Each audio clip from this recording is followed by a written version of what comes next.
ಇವತ್ತು ತಾಲೂಕಿನ ಪ್ರತಿಷ್ಠಿತ ಟೌನ್ ಹಾಲ್ ಮುಂದ್ಗಡೆ ಇದ್ದೀವಿ. ವಿವಿಧ ಉದ್ದೇಶಗಳಿಗಾಗಿ ಬಡವರ ಪರ ಮತ್ತು ಹಲವಾರು ಒಂದು ಕಾರ್ಯಕ್ರಮಗಳಿಗೆ ಸಾಕ್ಷಿಯಾಗಿ ಇರಬೇಕಾಗಿರ್ತಕ್ಕಂಥ ಈ ಟೌನ್ ಹಾಲು ಇವತ್ತು ಅನೈತಿಕ ಚಟುವಟಿಕೆಗಳ ತಾಣವಾಗಿದೆ. ಇಲ್ಲಿ ಪುರಸಭೆ ಮತ್ತು ಇಲ್ಲಿನ ಸಂಸದರು ಮತ್ತು ಶಾಸಕರು ಈ ಒಂದು ಟೌನ್ ಹಾಲ್ಗೆ ಸುಮಾರು 1,87,00,000 ಇದಕ್ಕೆ ವಹಿಸಿರ್ತಾರೆ. ಆದರೆ ಇದು ಸೂಕ್ತ ನಿರ್ವಹಣೆ ಇಲ್ಲದೆ ಇವತ್ತು ಅನೈತಿಕ ಚಟುವಟಿಕೆಗಳ ತಾಣ ಆಗಿ ನಿರ್ಮಾಣ ಆಗಿದೆ.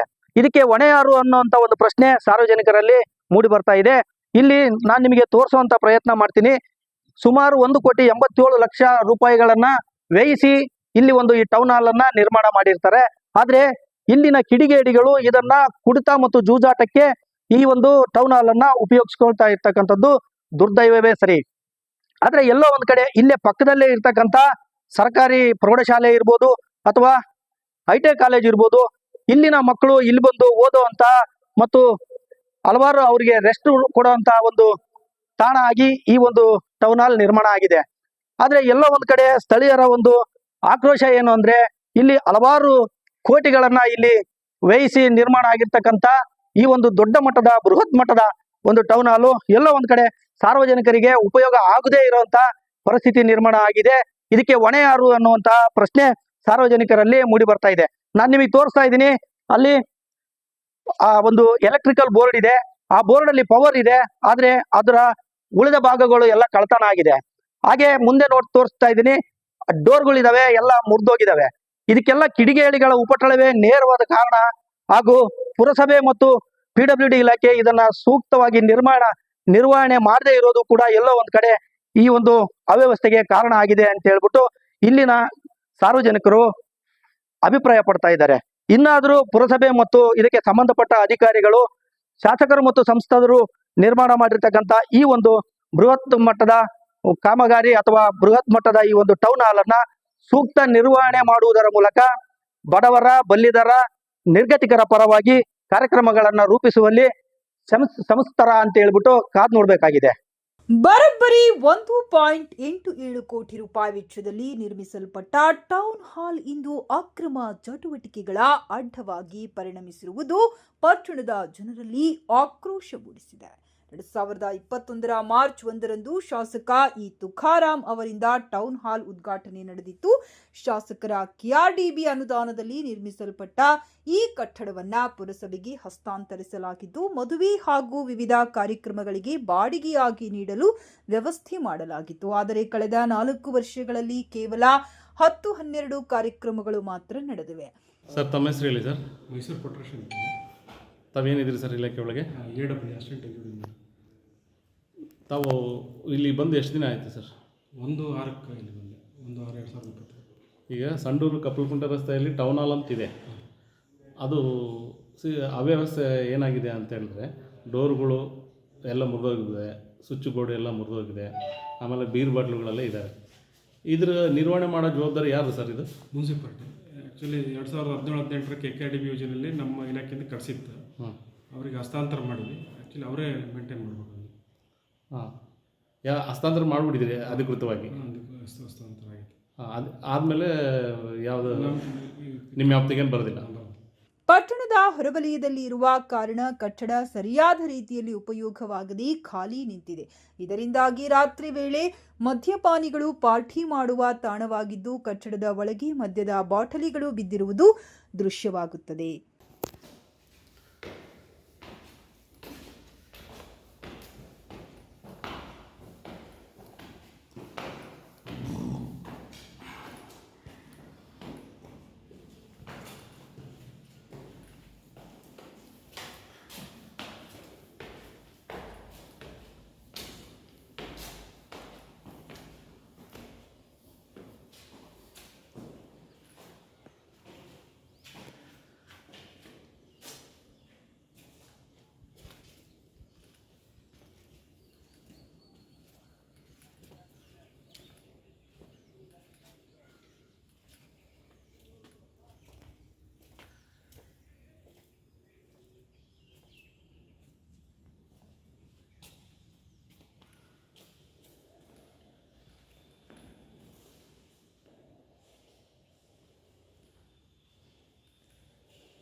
ಅಲ್ಲದೆ ಹತ್ತಿರದಲ್ಲಿರುವ ಐಟಿಐ ಕಾಲೇಜಿನ ಕೆಲ ವಿದ್ಯಾರ್ಥಿಗಳು ಕಾಲೇಜು ಮುಗಿಸಿದ ನಂತರ ಇಲ್ಲಿ ಸಮಯ ಕಳೆಯುವ ಪರಿಸ್ಥಿತಿ ಉಂಟಾಗಿದೆ.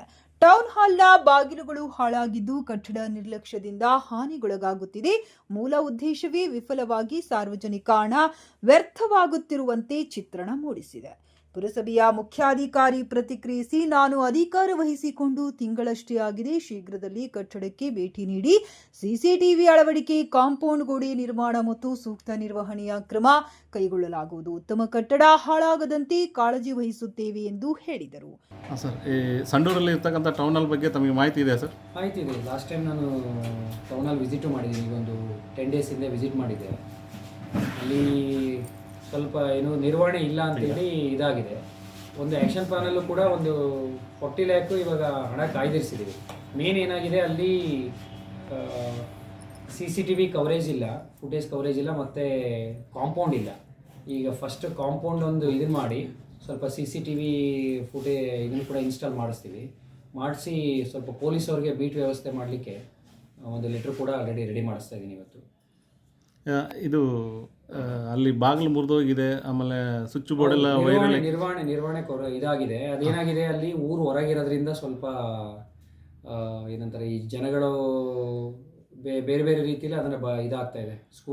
ಕಾಲೇಜ್ ಪಕ್ಕ ಇದೆ ಅದು. ನಿಮ್ಮ ಇಲಾಖೆಗೆ ಯಾವತ್ತು ಹಸ್ತಾಂತರ ಮಾಡಿದ್ರು ಸರ್? ಅದ್ರ ಬಗ್ಗೆ ನಾನು ಹೊಸ್ದಾಗಿ ಬಂದಿರೋದ್ರಿಂದ ಸ್ವಲ್ಪ ಇವತ್ತು ಫೈಲ್ ಕೇಳಿದ್ದೀನಿ. ಇವತ್ತು ಸಾಯಂಕಾಲ ಅಷ್ಟೊತ್ತಿಗೆ ನಾನು ಇದನ್ನು ಮಾಡ್ತೇನೆ. ಅಲ್ಲಿ ವ್ಯವಸ್ಥೆ ಹೆಂಗಿದೆ ಅಂತ ಹೇಳಿದ್ರೆ, ಈ ಒಳಗಡೆ ಎಲ್ಲನೂ ಹೋಗ್ಲಿ, ಮುರಿದೋಗಿದ್ದ ಬಾಗಿಲು ಗೊತ್ತಾಯಿಲ್ಲ. ಬೀರ್ ಬಾಟ್ಲಿ ಲಾಸ್ಟ್ ಒಂದು ನಮ್ಮ PD ಸರ್ ಬಂದಿನೇ ನನಗೂ ಅದು ಆ್ಯಕ್ಚುಲಿ ಟೌನಲ್ಲಿ ನಮ್ದಂತ ಗೊತ್ತಿರಲಿಲ್ಲ. ಯಾವತ್ತು ನನಗೆ ಗೊತ್ತಾಯಿತು, ನಾನು ವಿಸಿಟ್ ಮಾಡಿದ್ದೆ. ವಿಸಿಟ್ ಮಾಡಿದಾಗ ಏನಾಗಿದೆ, ಅಲ್ಲಿ ನಿರ್ವಹಣೆ ಇಲ್ಲ. ಇವಾಗ ಅದು ಯಾರಿಗೂ ನಾವು ಟೆಂಡರ್ ಕೊಟ್ಟು ಅದನ್ನ ನಿರ್ವಹಣೆ ಮಾಡಿಸ್ಬೇಕಿತ್ತು. ಈಗ ನೆಕ್ಸ್ಟು ಬರೋ ಇದರಲ್ಲಿ ಏನು ವರ್ಕ್ಸ್ ಇದೆ, ಒಂದು ಸಿವಿಲ್ ವರ್ಕ್ ಇದೆ. ಆ ಸಿವಿಲ್ ವರ್ಕ್ ತೊಗೊಂಡು ಫಸ್ಟ್ ಕಾಂಪೌಂಡ್ ನಿರ್ಮಾಣ ಮಾಡಿ ಅದಕ್ಕೊಂದು ಪ್ರೊಟೆಕ್ಷನ್ ಆಗುತ್ತೆ. ಆ ಪ್ರೊಟೆಕ್ಷನ್ ಆದಮೇಲೆ ಫರ್ದರ್ ಏನಾದರೂ ಅದನ್ನ ಸೂಕ್ತ ರೀತಿಯಲ್ಲಿ ನಿರ್ವಹಣೆಗೆ ಅಗತ್ಯ ಕ್ರಮಗಳನ್ನ ತಗೊಳ್ತಾರೆ. ಈ ತತ್ಕ್ಷಣಕ್ಕೆ ಅಂದರೆ ಇವಾಗ ಕಾಂಟ್ರಾಕ್ಟ್ರಿಗೆ ಕರೆದಿದ್ದೀನಿ. ಇವಾಗ ಟೆಂಡರ್ ಆಗಿದೆ, ಅದು ಇವತ್ತು ಕಾಂಟ್ರಾಕ್ಟರ್ ಬರ್ತಿದ್ದಾರೆ. ಬಂದರೆ ಅದು ಅಟ್ಲೀಸ್ಟ್ ಏನು ಎಸ್ಟಿಮೇಷನಲ್ಲಿ ಕಾಂಪೌಂಡ್ ಏನಿದೆ, ಫಸ್ಟ್ ಕಾಂಪೌಂಡ್ ಇನ್ಸ್ಟಾಲ್ ಮಾಡಲಿಕ್ಕೆ ನಾವು ಈಗ ಕ್ರಮ ತಗೊಳ್ತೇವೆ. ಈ ಕಾಂಪೌಂಡ್ ಮಾಡ್ತೀರಿ, ಅದಕ್ಕೆ ಸುಮಾರು ಒಂದು 5-6 ತಿಂಗಳ ಆದರೂ ಟೈಮ್ ಇಲ್ಲ, ವಿತಿನ್ ಒಂದು ಜಾಸ್ತಿ ಟೈಮ್ ತೊಗೊಳ್ಳದೆ ಒಂದು ಟೈಮ್ ಫ್ರೇಮ್ ಒಳಗೆ ಅದನ್ನ ಮುಗಿಸ್ಬೇಕಂತೇಳಿ ಇದು ಮಾಡ್ತಾ ಇದ್ದೀವಿ. ಆಮೇಲೆ ಈಗ ಪೊಲೀಸರಿಗೆ ಬೀಟ್ ವ್ಯವಸ್ಥೆಗೆ ಒಂದು ಲೆಟರ್ ಕೂಡ ಇಮಿಡಿಯೇಟಾಗಿ ಮಾಡಿಸ್ತೇವೆ. ಸರ್, ಈಗ ಇಷ್ಟು ದಿನ ಆಗಿರ್ತಕ್ಕಂಥ ಆ ಒಂದು ಸರ್ಕಾರದ ಕೋಟ್ಯಾಂತರ ರೂಪಾಯಿ ಇವತ್ತು ನಿರಲೋಮ ಮಾಡಿದಂಗಾಗಿದೆ. ಇದುವರೆಗೂ ಎಷ್ಟು ಕಾರ್ಯಕ್ರಮಗಳು ಅಲ್ಲಿ ನಡೆದಿದ್ದಾವೆ, ಅದರ ಅಂಕಿಅಂಶಗಳು ಏನಾದರೂ ಇದ್ದರೆ, ಮತ್ತು ಈಗ ಆ ವ್ಯವಸ್ಥೆಗೆ ಯಾರು ಜವಾಬ್ದಾರಿ? ಈಗ ತತ್ಕ್ಷಣ ನೀವು ಕೇಳಿದ ಮಾಹಿತಿ ನನ್ನ ಹತ್ರ ಈಗ ಇಲ್ಲ ಪ್ರೆಸೆಂಟು. ಬಟ್ ಇಲ್ಲಿವರೆಗೂ ಎಷ್ಟು ಅದರದ್ದು ಮ್ಯಾರೇಜಸ್ಸು ಅಥವಾ ಇನ್ನೊಂದೇನು ಫಂಕ್ಷನ್ಸ್ ಅಲ್ಲಿ ನಡೆದಿದೆ ಅದರದ್ದು ಮಾಹಿತಿ ತೊಗೊಳ್ತೇನೆ. ನಾನು ತೊಗೊಂಡು ನೆಕ್ಸ್ಟು ನಿಮಗೆ ಬೇಕಾದರೆ ಅದರದ್ದು ಮಾಹಿತಿ ಒದಗಿಸ್ತೇನೆ. ಈಗ ಆ ದುಸ್ಥಿತಿಗೆ ನೇರವಾಗಿ ಯಾರು ಹೊಣೆ ಸರ್? ಇಲ್ಲ, ಹೊಣೆ ಅಂತ ಆಗ್ಲಿಕ್ಕಾಗಲ್ಲ, ನಿರ್ವಹಣೆ ಮಾಡಬೇಕಿತ್ತು. ನಿರ್ವಹಣದು ಇದಿದೆ. ಬಟ್ ಅದನ್ನು ಈಗ ಬರೋಂಥ ದಿನಗಳಲ್ಲಿ ಅದು ಸೂಕ್ತ ನಿರ್ವಹಣೆ ಮಾಡಿ ಅದರಿಂದ ಆ್ಯಕ್ಚುಲಿ ಪ್ರಾಫಿಟ್ ಜನ್ರೇಷನ್ನು ಮಾಡಬೇಕು. ನಾವು ಪ್ರಾಫಿಟ್ ಜನ್ರೇಷನ್ ಮಾಡಲಿಕ್ಕೆ ಏನು ಅವಶ್ಯಕ ಕ್ರಮಗಳಿದೆ ಅದನ್ನು ಒಂದು ಕಾಲಮಿತಿಯೊಳಗೆ ಅದನ್ನು ಮಾಡಿಬಿಡ್ತೀವಿ ನಾವು. ಸರ್, ಈಗ ಏನಾಗ್ಬಿಟ್ಟಿದೆ ಅಂದರೆ, ಸರ್ಕಾರ ಹಣ ಹಾಕಿ ಮತ್ತೆ ಬಿಲ್ಡಿಂಗ್ ಕಟ್ಟೋದು, ಮತ್ತೆ ಅದನ್ನ ನಿರ್ವಹಣೆ ಮಾಡೋದೇ ಬಿಡೋದು, ಮತ್ತೆ ಅದಕ್ಕೆ ಇನ್ನೊಂದು ಟೆಂಡರ್ ಕರೆದ್ಬಿಟ್ಟು ಇನ್ನೊಂದು ಅನುದಾನ ಬಳಸೋದು. ನಿರ್ವಹಣೆಗೇನೆ ಟೆಂಡರ್ ಕರಿಬೇಕಿತ್ತು. ಅದನ್ನು ನಿರ್ವಹಣೆ ಮಾಡಲಿಕ್ಕೆ ನಾವೇ ಡೈರೆಕ್ಟಾಗಿ ಮೇಂಟೈನ್ ಮಾಡೋಕ್ಕಾಗಲ್ಲ. ಅದನ್ನು ಯಾವುದಾದ್ರೂ ಒಂದು ನಿರ್ವಹಣೆಗೆ ಒಂದು ನೋಟಿಫಿಕೇಶನ್ ಮಾಡಿ ಒಂದು ಟೆಂಡರ್ ಕರೆದು ಅದನ್ನ ಒಂದು ಏಜೆನ್ಸಿಗೋ ಅಥವಾ ಒಂದು ಯಾವುದಾದ್ರೂ ಒಂದು MOU ಥರ ಮಾಡ್ಕೋಬೇಕಿತ್ತು, ಒಂದು ಒಡಂಬಡಿಕೆ ಮಾಡ್ಕೋಬೇಕಿತ್ತು. ಅದರಿಂದ ಹೆಂಗೆ ಪ್ರಾಫಿಟ್ ಜನ್ರೇಷನ್ ಸೆಕೆಂಡ್ರಿ, ಅಟ್ಲೀಸ್ಟ್ ಅದನ್ನು ಚೆನ್ನಾಗಿರೋದನ್ನ ನಿರ್ವಹಣೆ ಮಾಡಲಿಕ್ಕಾದ್ರೂ ಸ್ವಲ್ಪ ಮಾಡಬೇಕಿತ್ತು. ಈಗ ನೆಕ್ಸ್ಟು ಬರೋದ್ರಲ್ಲಿ ಒಂದು ಯಾವುದು ವ್ಯವಸ್ಥಿತವಾಗಿ ಅದನ್ನ ನಿರ್ವಹಣೆ ಮಾಡಲಿಕ್ಕೆ ಏನೆಲ್ಲ ಕ್ರಮ ತಗೊಳ್ಳಿಕ್ಕೆ ಇದೆ ಅದನ್ನು ತಗೊಳ್ತೇನೆ. ಈಗ ಸಾರ್ವಜನಿಕ ಹಣದಿಂದ ನಿರ್ಮಿಸಲಾದ ಸಂಡೂರಿನ ಟೌನ್ ಹಾಲ್ ನಿರ್ಲಕ್ಷ್ಯದಿಂದ ಅಕ್ರಮ ಚಟುವಟಿಕೆಗಳ ತಾಣವಾಗಿ ಪರಿಣಮಿಸಿದ್ದು, ತಕ್ಷಣ ಕ್ರಮ ಕೈಗೊಳ್ಳಬೇಕಾಗಿದೆ.